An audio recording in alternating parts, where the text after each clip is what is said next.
来继续来看台湾的人口，伫今年出现死亡交叉的负成长。根据着内政部的统计，1月到6月都有5个月，这个死亡的人口数超过出生的人口数。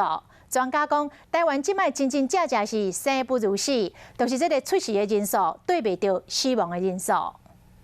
囡仔活拍搁过水，要过若搁叫大人搁生一个，一个就够了，2个其实很难顾。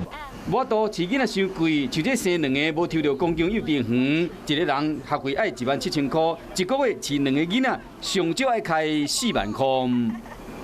本来想要生3个，但好像第3个养不起。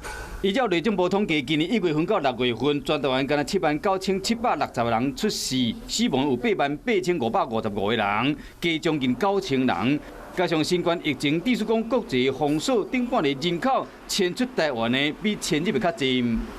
1950年以来，中华民国在台湾以来，从来就没有生过那么少的。学者表示讲，受到疫情影响，顶半年结婚的比去年同期减6500外对。加上后年是虎年，传统上真侪人无要生虎囝，估计3年来台湾人口的成长真无乐观。老人会增加190万人，然后工作年龄会少180万人。人口负成长将影响到未来人口的结果。假使讲鼓励生囝若无效，只会予未来台湾高龄化的情形愈来愈严重。